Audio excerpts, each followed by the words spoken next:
চলো এবার স্নান সেরে চলে এসেছি। এখন যাব রান্নাঘরে। আজকে তোমাদের সাথে শেয়ার করব সানডেতে আমি কি রান্না করেছিলাম। আমি স্নানে যাওয়ার আগে চিলি চিকেনের জন্য সব কিছু কেটে রেখে গেছি। আর এখানে চিকেনটাকে আমি ম্যারিনেট করেও গেছিলাম, তাই জন্য ও চিকেনগুলোকে ভেজে দিচ্ছে। হ্যাঁ, আজকে আমি করব চিলি চিকেন। আজকে আমাদের মেনুতে চিলি চিকেন ছিল, বাট ফ্রাইড রাইস করিনি, যেহেতু গতকাল রাতেই আমরা ফ্রাইড রাইস খেয়েছিলাম, তাই জন্য প্লেন রাইসই করেছি। চিকেন ভাজতে অনেকটাই সময় লাগে। ও যেহেতু চিকেনগুলোকে ভাজছিল, আমি ভাবলাম আমি স্যালাডটা কেটে নিই। ও এখানে আজকে লোকাল মার্কেট থেকে শসাটা এনেছিল।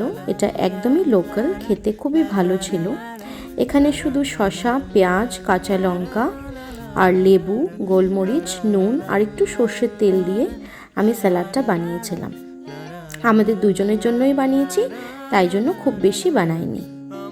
আর এখানে ও এক এক করে চিকেনগুলোকে ভেজে তুলে নিচ্ছিল। ও চিকেনগুলো ভেজে দিয়ে স্নানে গেছে, তারপর আমি চিলি চিকেনটা বসিয়ে দিয়েছি। চিলি চিকেন হতে যেহেতু খুব একটা বেশি সময় লাগে না, তাই জন্য একটু লেট করেই রান্নাটা করেছিলাম। এখানে দেখো চিলি চিকেনটা অলমোস্ট রেডি হয়ে গেছে। একটু গ্রেভি রাখবো ভেবেছিলাম, তবে পরে গ্রেভিটা শুকিয়ে গেছিল, কিন্তু দেখতে খুব সুন্দর হয়েছিল। ইনফ্যাক্ট খেতেও খুব ভালো হয়েছিল আজকে চিলি চিকেনটা।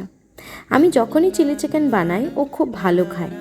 চিলি চিকেন হোক, চিলি পনির হোক, খুব ভালো খায় ও, খুব ভালো হয়। এদিকে আমি ভাত বসিয়ে দিয়েছিলাম, ও স্নান করেও চলে এসছে।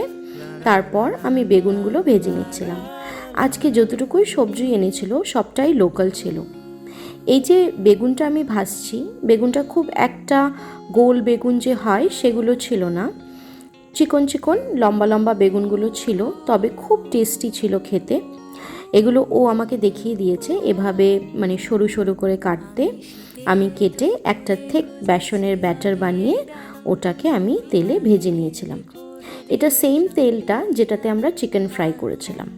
যেহেতু চিকেন ফ্রাই করার পর অনেকটাই তেল ছিল, আর ওখানেই আমি বেগুনটা ভেজেছি। বেগুন ভাজাগুলো না খুব ক্রিস্পি হয়েছিল, যেহেতু এটা পুরো ডুবন্ত তেলে ছিল। এমনিতেও আমি ডুবন্ত তেলেই ভাজি, তবে আজকে একটু বেশিই তেল ছিল। খুব বেশি ক্রিস্পি হয়েছিল আজকে বেগুন ভাজাগুলো, সত্যি ভালো লেগেছে।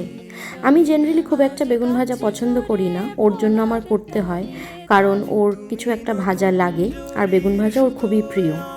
এখানে দেখো কথা বলতে বলতে বেগুনগুলো ভাজা হয়ে গেছে। আর আমার কিচেন থেকে কি সুন্দর একটা ভিউ দেখা যায়। সামনেই দেখো পাহাড়গুলো একবার মেঘে ঢেকে যাচ্ছে, আবার মেঘটা সরে যাচ্ছে। যখনই মেঘে ঢেকে যায় পাহাড়গুলো, আমরা বুঝি যে বৃষ্টি আসবে। আবার যখন মেঘগুলো সরে যায়, বুঝি যে না, বৃষ্টিটা সরে গেছে। এখানে ভাতটাও হয়ে গেছে, সাদা ভাত, সালাড, বেগুন ভাজা, ডাল যেটা আমি সকালেই করেছিলাম, আর চিলি চিকেন। এটাই ছিল আজকে দুপুরে আমাদের মেনু। তারপরে দুজনায় বসে বেশ আরাম করে খেয়ে নিলাম। যেহেতু কিচেনে ফ্যান নেই, তাই আগের রুমে নিয়ে এসে ফ্যানের নিচে বসে দুজনে খেয়ে নিই। খেয়ে উঠে দুজনেই একটু ঘুমিয়ে পড়েছিলাম। তারপর সন্ধ্যাবেলা ও বলল চলো একটু ঘুরে আসি, ঘরে বসে তো বোর হয়ে যায়। এখানে তো তেমন ওর কোনো ফ্রেন্ডস নেই, তবে আমাকে নিয়েই যায় বেশিরভাগটা।